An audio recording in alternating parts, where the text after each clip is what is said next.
होती है बिल्कुल। तो एटलीस्ट कुछ बच्चे तो अपने ओन। तो चलिए शुरू करते हैं हम आज का हमारा टॉपिक।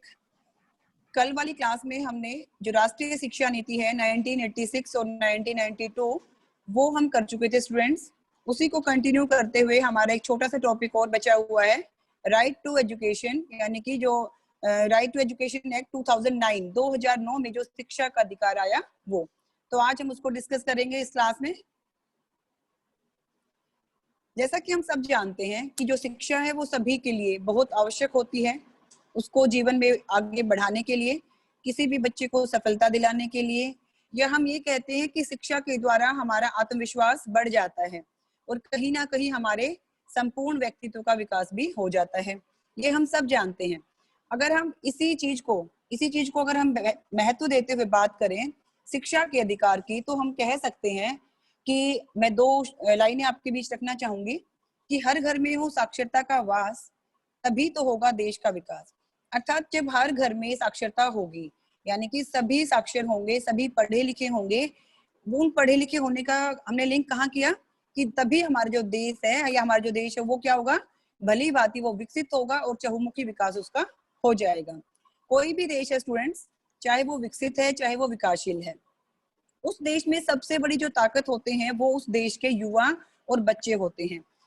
क्यों होते हैं? क्योंकि सही और सच्चे अर्थों में अगर हम बात करें तो किसी भी देश की जो अर्थव्यवस्था है, जो उस देश की इकोनॉमी है, उसको बढ़ाने में या हम कहीं उसको चरम सीमा तक ले जाने में उन युवा बच्चों का ज्ञान, कौशल और दृढ़ता बहुत काम आती है।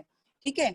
और इसी तरीके से वो क्या करते हैं, इसी तरीके से वो अपने देश में अपना ज्ञान, कौशल और जो दृढ़ता है या उनका आत्मविश्वास है उसको लगा देते हैं और कहीं ना कहीं वो देश चहुमुखी विकास करता है। तो सीधा सा संबंध है हमारे देश के युवा बच्चे, उनकी जिनका जो पोटेंशियल है, उनकी जो योग्यता है, यदि वो साक्षर होंगे, यदि वो शिक्षा प्राप्त करेंगे तो उनके साथ साथ उस देश का चहुमुखी विकास भी संभव है। लेकिन क्या होता है, अगर बचपन में ही शिक्षा से हम वंचित रह जाएं, अर्थात बचपन में आपसे शिक्षा का अधिकार छीन लिया जाए, आप शिक्षा प्राप्त नहीं कर पाओ, तो आपको सही दिशा नहीं मिल पाती है। और जब आपको सही दिशा नहीं मिल पाती है तो कहीं ना कहीं आपके साथ उस देश का जो भविष्य है वो भी अंधकार में हो जाता है। अर्थात वो देश प्रगति नहीं कर पाता है जिसके जो युवा है वो साक्षर नहीं है, यानी वो पढ़े लिखे नहीं है। पढ़े लिखे नहीं है तो जो उनका पोटेंशियल है, जो उनकी योग्यता है, वो देश के काम नहीं आएगी और कहीं ना कहीं वो देश विकास की स्थिति में पिछड़ जाएगा। अगर हम अपने प्राचीन भारत की बात करें तो आज से ही नहीं, प्राचीन समय से ही जो हमारा भारत देश है वो विश्व गुरु रहा है, इसमें कोई भी संदेह नहीं है। शून्य की जो खोज हुई थी वो भी हमारे देश के जो महान गणितज्ञ थे आर्यभट्ट, उनके द्वारा की गई थी। तक्षशिला और नालंदा, सभी वाकिफ है इन दो शब्दों से कि यहाँ पे जो विश्वविद्यालय थे उसको पूरा विश्व मानता था और डंके की चोट पर उसको मतलब उसके जैसा विश्वविद्यालय स्थापित करने चाहते थे। लेकिन क्या हुआ, धीरे धीरे उस चीज में गिरावट आनी शुरू हुई, यानी कि जिस पर भारत को गर्व था अपनी शिक्षा प्रणाली पर, जो गुरुकुलों में शिक्षा दी जाती थी या जो तक्षशिला नालंदा विश्वविद्यालयों में शिक्षा दी जाती थी, उस चीज पर जो पूरा विश्व गर्व करता था वो धीरे धीरे पतन की तरफ आने लगी। कैसे? जब विदेशी आक्रमणकारी थे उन्होंने हमारे ऊपर अटैक किया, आक्रमण किया और कहीं ना कहीं जो हमारी शिक्षा प्रणाली थी उसको खत्म कर दिया, गुरुकुलों को नष्ट कर दिया। और उसका जो रिजल्ट हम देखते हैं वो क्या है, हम स्वतंत्र तो हो गए लेकिन कहीं ना कहीं जो हमारा शिक्षा का स्तर है वो बहुत गिर गया, यानी कि उसमें डिग्रेडेशन आ गया और आजादी के बाद वो और भी गिरता चला गया। मुझे याद है लॉर्ड मैकॉले की वो बात है कि उन्होंने कहा कि मैंने ऐसा देश विश्व में कहीं पर भी नहीं देखा है जहां पर जो शिक्षा प्रणाली है वो इतनी मजबूत है। यदि हमें भारत को चूर करना है, यानी कि हमें भारत को खत्म करना है या भारत को कमजोर करना है, तो उसकी शिक्षा प्रणाली पर प्रहार करना होगा और उसी चीज को अंग्रेजों के द्वारा यहाँ पे लागू किया गया। तो हमारी जो शिक्षा का जो स्तर था वो धीरे धीरे पतन की तरफ यानी कि गिरावट की तरफ जाने लगा। अब वो चीज जाने लगी तो क्या हुआ, हम स्वतंत्र तो हो गए और स्वतंत्रता के पश्चात जो हमारा संविधान बना उसके भाग 4 में, यानी कि जो हमारा भाग 4 है उसमें राज्य की नीति निर्देशक जो सिद्धांत है उसमें एक अनुच्छेद है, अनुच्छेद 45 यानी कि 45। उसमें राज्यों को निर्देश दिए गए स्पष्ट तौर से कि सभी को जो 14 वर्ष तक की आयु के बच्चे हैं उनको फ्री एंड कंपल्सरी एजुकेशन यानी कि जो अनिवार्य शिक्षा है और निशुल्क भी है उसकी व्यवस्था करनी चाहिए। लेकिन वो सिर्फ कहने की बात है, क्योंकि जो नीति निर्देशक सिद्धांत है, जैसे हम क्लास में भी डिस्कस करते हैं पहले भी, कि वो क्या है, वो निर्देश है, यानी कि वो आदेश नहीं है, वो निर्देश है। राज्यों को सिर्फ एक निर्देश दिया गया कि आपको ऐसा करना चाहिए, लेकिन राज्य उसको करते हैं या नहीं करते हैं, या उसको मतलब लाइटली लेते हैं, सीरियसली नहीं लेते हैं, ये सारा का सारा उस राज्य के ऊपर निर्भर करेगा। लेकिन जब वो चीज संविधान में आ जाती है तो उसको लागू किया जाता है, यानी कि वो कानून बन जाता है जिसे कोई भी राज्य अस्वीकार नहीं कर पाएगा, उसे लागू करना ही पड़ेगा। तो अभी तक क्या थे, जब भारत स्वतंत्र हुआ और हमारा जो संविधान लागू हुआ 26 जनवरी 1950 को, ये सिर्फ एक निर्देश थे, यानी कि गाइडलाइंस थी स्टेट्स के लिए कि आपको ऐसा करना चाहिए। लेकिन ये चीज नहीं हो पाई, और नहीं हो पाई तो हमारे भारत सरकार ने, हमारी केंद्र सरकार ने शिक्षा का जो अधिकार अधिनियम है, यानी कि राइट टू एजुकेशन एक्ट 2009 में बना, उसे लागू कर दिया। और जैसे इस चीज को बनाया गया, संसद में इसको पास किया गया स्टूडेंट्स, तो हम कह सकते हैं कि इसी उद्देश्य को प्राप्त करने के लिए, कौन सी, कि सबको शिक्षा मिले, हर घर तक शिक्षा पहुंचे, हर जन तक शिक्षा पहुंचे। इसी के साथ भारत को मौलिक, भारत ने क्या कर दिया, इस संसद में इस अधिकार को पास करके इसे एक फंडामेंटल राइट बना दिया, ठीक है, यानी कि आपका एक मौलिक अधिकार बना दिया। और मौलिक अधिकार, जैसा कि हम सबको पता है, कोई हमसे नहीं छीन सकता है किसी भी कंडीशन में। तो मौलिक अधिकार बना दिया, घोषणा कर दी, और इसके कारण पूरे विश्व में भारत 135वां ऐसा देश बन गया जिसने की शिक्षा को मौलिक अधिकार बना दिया है। अर्थात भारत भी उस श्रेणी में शामिल हो गया कि अब हर व्यक्ति को, हर बच्चे को, हर युवा को पढ़ाना, उनको साक्षर बनाना हम सबकी मिलकर जिम्मेदारी है। निःशुल्क एवं अनिवार्य शिक्षा का अधिकार 2009, free and compulsory education act 2009। Bharat की जो संसद है, क्योंकि हम सबको पता है कोई भी चीज पारित कहाँ होती है, हमारी भारतीय संसद में वो पारित होती है, या हम कह सकते हैं वो पास होती है, और पास होने के बाद फिर वो कानून का रूप ले लेती है और उसे लागू कर दिया जाता है।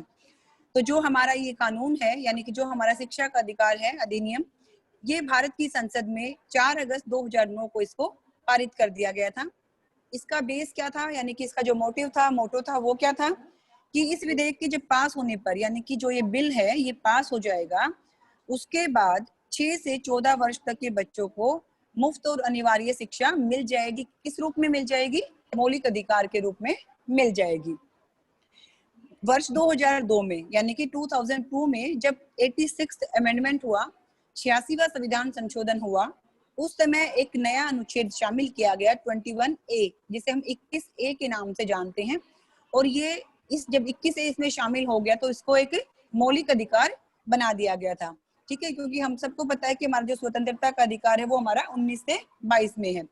तो इस प्रकार से जो प्राइमरी एजुकेशन, यानी कि प्राथमिक शिक्षा, अब सभी व्यक्तियों का मूल अधिकार बन गई थी, ये सभी का।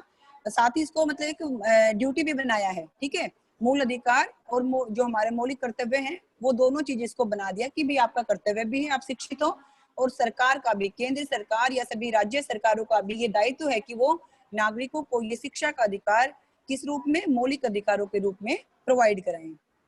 1 अप्रैल 2010 से जम्मू कश्मीर को छोड़कर पूरे भारत में आरटी को लागू कर दिया गया था।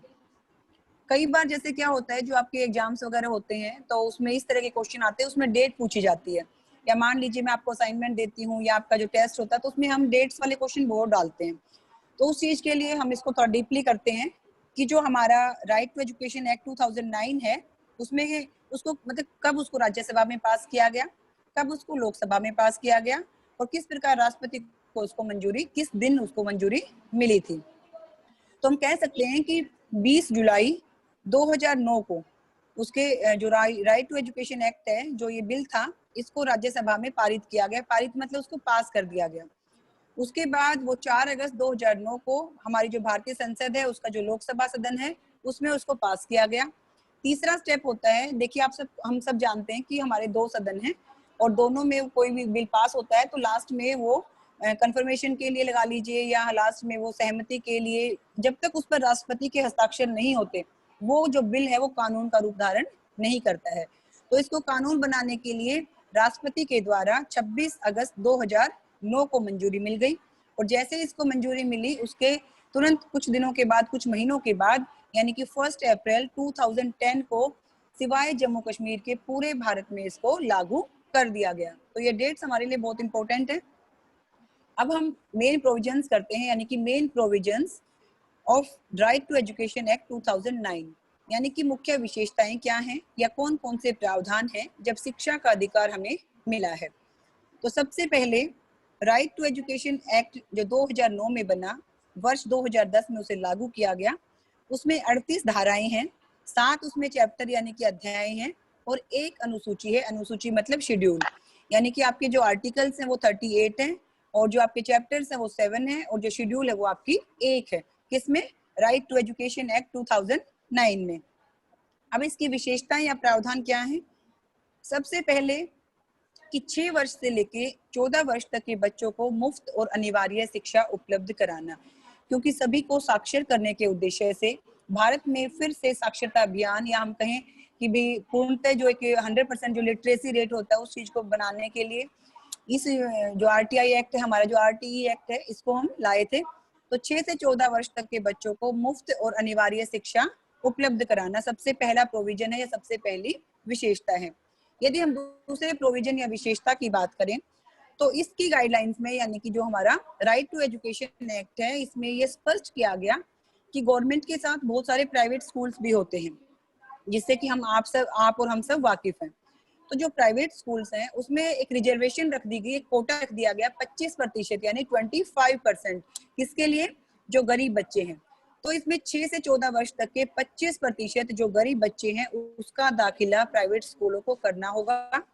और यदि वो ऐसा नहीं करते हैं या उनसे जबरदस्ती बाद में फीस लेते हैं, तो अगर कोई भी इस तरह की कुछ गड़बड़ करते हैं, गलत चीज करते हैं, तो उस स्कूल के ऊपर 1 लाख रुपए का जुर्माना, उसके बाद पर डे 10,000 रुपए तक, और उसकी मान्यता रद्द हो सकती है। इन चीजें उस प्राइवेट स्कूल के साथ गवर्नमेंट कर सकती है। क्यों कर सकती है? क्योंकि शिक्षा का अधिकार अधिनियम एक कानून बन चुका है, और जब कोई भी चीज कानून के रूप में आ जाती है तो हम सबको बिना किसी भेदभाव के, चाहे आप गवर्नमेंट सेक्टर में हैं चाहे आप प्राइवेट सेक्टर में हैं, आपको उन इंस्ट्रक्शंस को फॉलो करना ही होता है।